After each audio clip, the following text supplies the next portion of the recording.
Bonjour à tous et bienvenue dans le journal d'une bipolaire. Pour ce troisième épisode, aujourd'hui j'avais envie d'aborder le thème de la maternité et la bipolarité. Car j'étais en train d'écouter un podcast avec justement une personne qui se disait vraiment douter du fait qu'elle puisse un jour être maman parce que elle est bipolaire.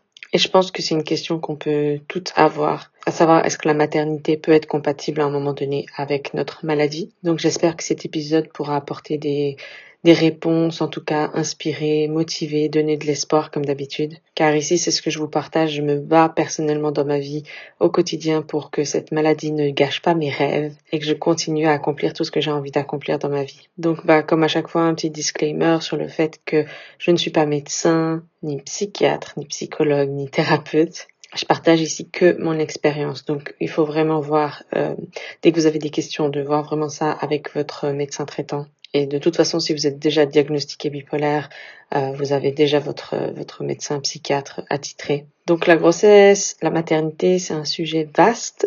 Et dans mon cas, on va dire que j'aurais eu de la chance, car j'ai vécu mon diagnostic après. En fait, j'ai eu mon diagnostic enceinte pendant ma troisième grossesse. Ça a un peu coïncidé, c'était une grossesse surprise et on est super enchantés aujourd'hui.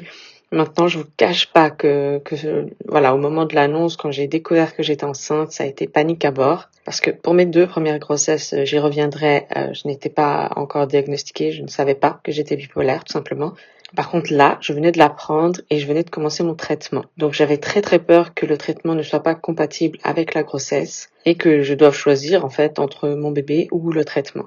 Sachant que je savais déjà que pour moi, ce serait impossible d'avorter. Par contre, je me voyais pas non plus stopper le traitement. J'étais encore traumatisée de ma dernière phase hypomaniaque. Donc voilà, beaucoup d'angoisse. Très rapidement, j'ai pu voir avec mon psychiatre qui m'a rassurée sur le fait que le traitement que je prenais à l'époque n'avait pas d'incidence sur la grossesse. Donc là, j'avais vraiment beaucoup de chance à ce moment-là. Mais voilà, j'ai été surveillée de près après tout le long de ma grossesse afin de voir comment mon humeur évoluait. Donc dès que j'ai su que ça allait au niveau du traitement, j'ai vraiment pu apprécier ma grossesse et puis me relaxer, me relâcher un petit peu et me dire ok, ça va le faire. Ce petit bébé, je l'ai vraiment vu comme un soutien, comme s'il venait me dire t'inquiète, tu seras pas toute seule dans cette bataille. Donc ouais, une grossesse très spéciale. Donc la grossesse en elle-même s'est très bien passée. En termes d'humeur, je me sentais très bien, mais mon médecin m'avait expliqué que justement la grossesse peut masquer et donner ce côté un peu euphorique, on se sent bien et tout, et peut masquer donner l'impression en fait que c'est le traitement qui fonctionne alors que c'est plus les hormones. Donc c'est vrai qu'on s'attendait plus à faire très attention à l'accouchement avec bien sûr la dépression du postpartum qui peut être très difficile à ce moment-là. Déjà premier le baby blues, ensuite en sachant que les nuits c'est compliqué quand on a un petit bébé, hein, on dort très très peu et le sommeil est un facteur clairement déclencheur et aggravant par rapport à cette maladie. Et de mon côté effectivement ça a été extrêmement compliqué car mon bébé ne faisait pas du tout ses nuits, c'était très compliqué, il se réveillait énormément. Donc voilà, je manquais cruellement de sommeil. J'avais aussi décidé de reprendre des études à l'université à distance.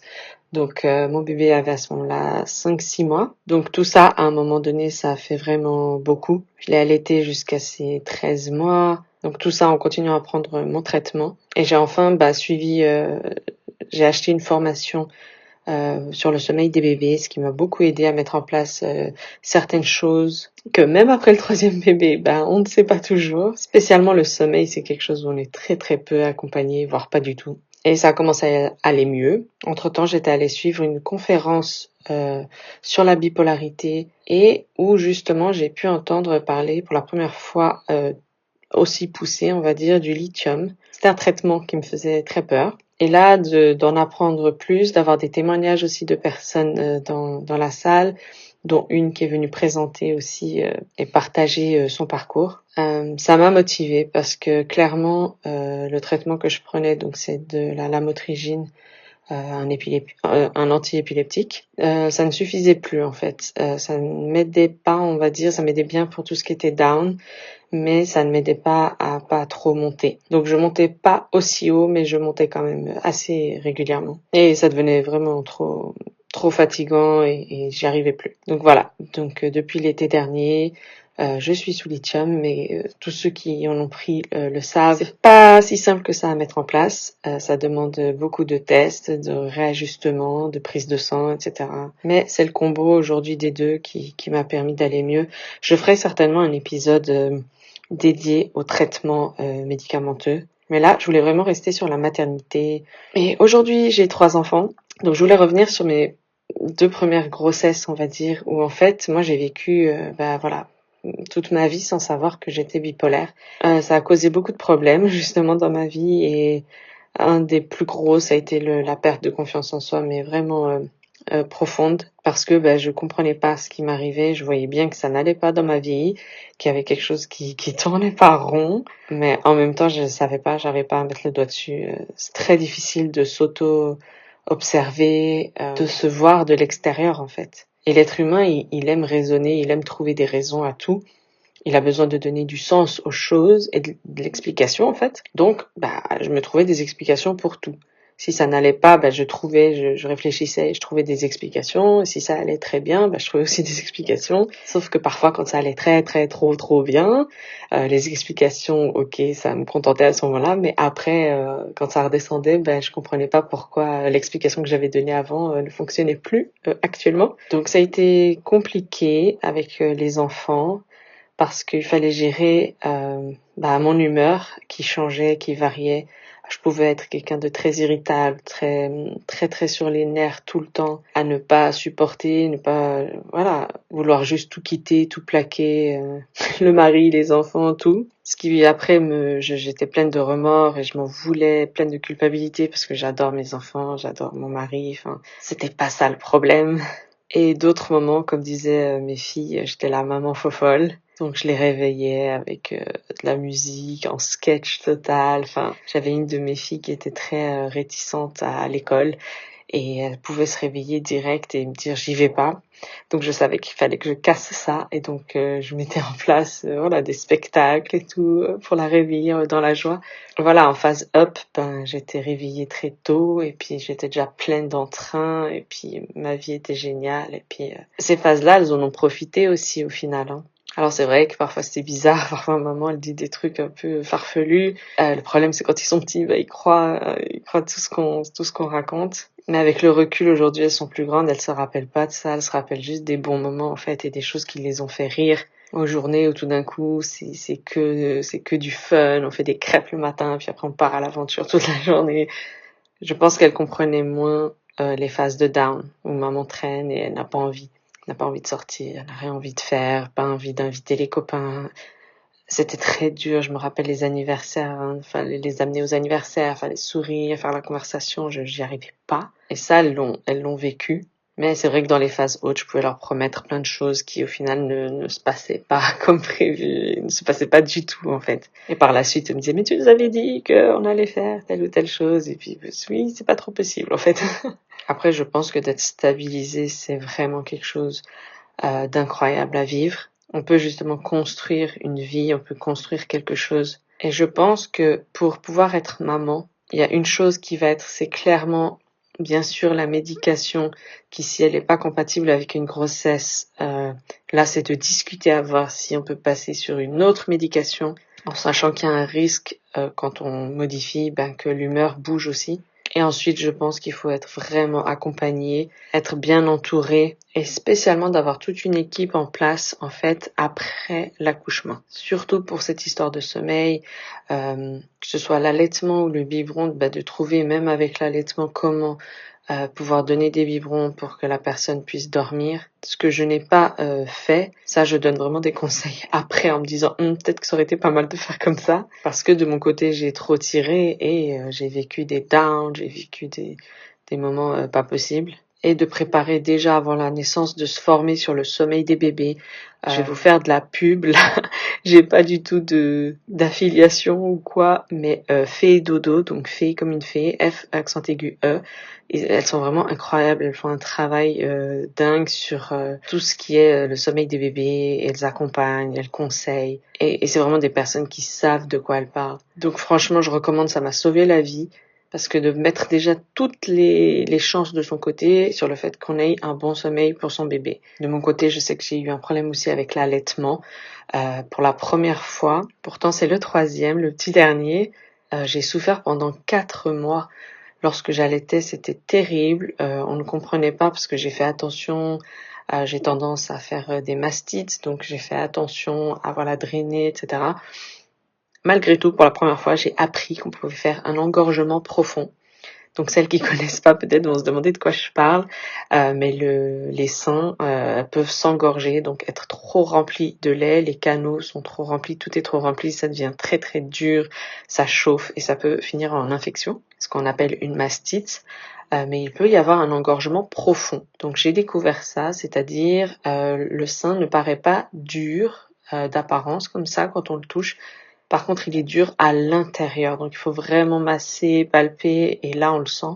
Et c'est ce qui m'a fait souffrir énormément. Donc voilà, j'ai eu la chance d'avoir une femme qui est venue me faire des drainages, qui étaient très douloureux, je vous le cache pas. Mais voilà, on y est passé. Mais ça se rajoutait en fait avec le manque de sommeil, les douleurs, tout ça plus la vie, avec 3 enfants, un chien, une maison, faire tourner, enfin bref, le tout quoi. Donc il y a eu des moments où c'était trop. Vraiment, c'était trop pour moi. Mais je pense que pour celles qui ont vraiment envie d'être maman, je pense qu'il faut y aller, il faut foncer en fait. Il faut se préparer, il faut en parler avec son médecin, il faut tout mettre en place. Et je suis sûre que c'est possible en fait. Si vous mettez une routine aussi stricte sur votre sommeil, si vous êtes entouré, si vous avez tous des proches qui sont là, et que vous avez vraiment un projet de naissance, mais un projet de naissance spécial bipolarité, spécial pour vous et vous-même, vous vous connaissez maintenant. En tout cas, celles qui ont déjà un diagnostic. Bien sûr, si vous vous posez des questions, voilà, il faut déjà mettre tout ça au clair. Mais toutes celles qui écouteront ce podcast et qui ont déjà un diagnostic, voilà, vous vous connaissez, vous savez c'est quoi vos triggers, qu'est-ce qui vous fait monter, descendre, voilà, qu'est-ce qui déclenche des crises, et vraiment prendre ça très très très au sérieux. Mais je suis sûre que si je l'ai fait, plein d'autres peuvent le faire. Et les 2 premiers, j'étais même pas traitée, donc c'était, on va dire, encore pire. Après, ma maladie, elle a fait que empirer au fur et à mesure parce que je n'étais pas justement traitée. Je ne savais pas que je souffrais de ça, donc je faisais pas attention ni au sommeil, ni à rien du tout. Et c'est une maladie qui fonctionne vraiment comme ça. Tant qu'on n'est pas traité, ça c'est de pire en pire en fait. C'est comme si le cerveau surchauffe jusqu'à vraiment... Les crises sont vraiment plus dures au fur et à mesure. Maintenant, je sais qu'il y en aura vraiment qui vont penser au fait de « et si mes enfants sont bipolaires ?» Si je leur transmets la maladie. Alors clairement, si vous êtes bipolaire et que votre mari ne l'est pas, forcément, il y a très très moins de chances, on va dire. Il faut savoir que c'est pas que le côté héréditaire qui déclenche cette maladie. On connaît très peu de choses au final de la bipolarité, de comment ça fonctionne dans le cerveau, même les traitements. Enfin, moi, je suis quelqu'un de très curieuse et puis je pose des questions et je demande même à mon médecin et j'ai fait des recherches et effectivement, on a peu de données. La science avance, donc on en saura certainement plus à l'avenir. Mais je pense pas que c'est ça qui doive vous arrêter en tout cas. Être maman, c'est vraiment une aventure, quelque chose d'incroyable. Et je pense qu'on devrait tous pouvoir avoir accès en fait à cette vie-là. Et forcément, quand j'ai eu le diagnostic, j'ai pensé à mes enfants. Très rapidement, c'est venu l'idée de « et si je leur avais transmis ça ?» Alors, je ne connais pas l'avenir. Ce qui est sûr, c'est qu'elles connaissent, pour les 2 plus grandes, elles connaissent ma maladie. Elles savent ce que c'est. On leur parle régulièrement quand il y a besoin. Plus elles vont grandir, plus on pourra aborder des sujets plus intimes, plus sensibles avec elles. Mais en tout cas, elles le savent. Et c'est vrai que dans mon cas, même si les études ne sont pas formelles, elles vont pas vous dire directement ce sont les traumatismes qui causent la bipolarité. Dans mon cas, je suis persuadée que c'est ça en fait. Alors j'avais peut-être une prédisposition génétique. Dans mon cas, j'ai jamais consommé de substances ou quoi que ce soit. Ça a vraiment été le traumatisme du divorce de mes parents. après par la suite une enfance très très compliquée. Donc psychologiquement ça a été très dur et je suis sûre en tout cas que s'il devait déjà y avoir un terrain, eh ben ça a fait que enflammer et ça a commencé à démarrer. Moi à 13 ans j'ai fait une très grosse dépression. Donc pour moi ça a commencé très tôt. Donc j'ai bon espoir que le fait qu'elles aient une enfance quand même stable avec des parents aimants et présents, j'ai bon espoir que ça se passe bien pour elles en fait. Le fait qu'elles puissent grandir vraiment de manière stable, voilà. Qu'elles peuvent se développer de la plus belle façon. Et forcément, si il doit y avoir quelque chose, je sais que je serai là pour les accompagner, en tout cas dans cette direction-là. Dans la famille, on est déjà sensibilisé, donc s'il devait y avoir des signes avant-coureurs, voilà, je sais qu'on saurait les remarquer rapidement. Mais voilà, je suis quelqu'un de positif et je pars du principe que tout va bien se passer. En tout cas, je vais vraiment donner de l'espoir aux mamans. C'est possible. Je suis bipolaire, j'ai 3 enfants. Certes, c'est une maternité différente. Vous serez une maman différente. Mais je pense que quand on met tout en place, quand on veut, on peut, avec un bon traitement, un bon entourage, des bonnes routines, qu'on explique aussi les choses à nos enfants, ça peut que fonctionner. Je suis pas la seule maman bipolaire. Il faut savoir qu'il y a plein de mamans qui n'en parlent pas aussi publiquement, qui ne le disent pas et qui pourtant sont bipolaires. Je sais que j'ai toujours réussi à prendre soin de mes enfants de la meilleure façon possible, même avec les hauts, les bas. Et d'ailleurs, au contraire, ils m'ont donné de la force. J'ai jamais vécu mes dépressions en restant au lit toute la journée et ne plus pouvoir me lever, m'occuper d'elles en fait. Ça a toujours été ma force. Même si j'en pouvais plus, c'est ce qui me poussait à me lever, à m'habiller, à les amener à l'école, à faire des choses en fait. Alors que au fond, j'avais envie d'être ailleurs, complètement ailleurs. Dans mon esprit, c'était le chaos. C'est quand je les voyais, je me disais mais je peux pas en fait. Je peux pas les laisser. Mon amour pour elles était tellement grand et est tellement grand. Et jusqu'à aujourd'hui, je dis ça parce que quand elles étaient petites, c'était plus compliqué. Aujourd'hui, c'est d'autres choses, d'autres problèmes. Mais c'est mes enfants qui m'aident à me dépasser. J'ai toujours voulu être une très bonne maman. C'était ça mon objectif.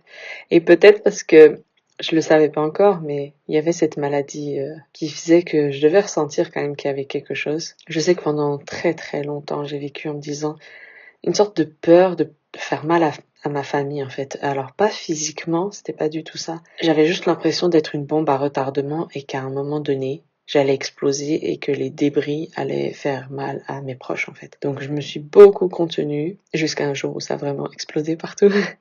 Mais voilà, en tout cas, toutes celles qui veulent être maman, allez-y à fond parce que c'est vraiment un incroyable cadeau. Et justement, ça peut même nous tirer vers le haut. Tout d'un coup, on a cette raison de vivre, cette raison de se lever le matin, cette raison d'essayer d'être la meilleure version de soi afin de leur offrir une super maman. Donc voilà, j'espère que cet épisode aura pu vous éclairer, vous apporter des pistes de réflexion aussi, vous encourager, vous inspirer et surtout vous rassurer quant au fait qu'on peut tout à fait allier cette maladie avec le fait d'être maman. Certes, c'est différent, ça a plus de challenge, mais vous pouvez le faire. En tout cas, si vous en avez envie, c'est que vous êtes faite pour avoir des enfants. Donc je vous souhaite plein de courage et plein de succès dans votre projet bébé. Si vous avez des questions, n'hésitez pas à me contacter. Je serais ravie d'en parler un peu plus avec vous. Et sur ce, je vous fais des gros bisous. Prenez bien soin de vous et à la prochaine dans un prochain épisode.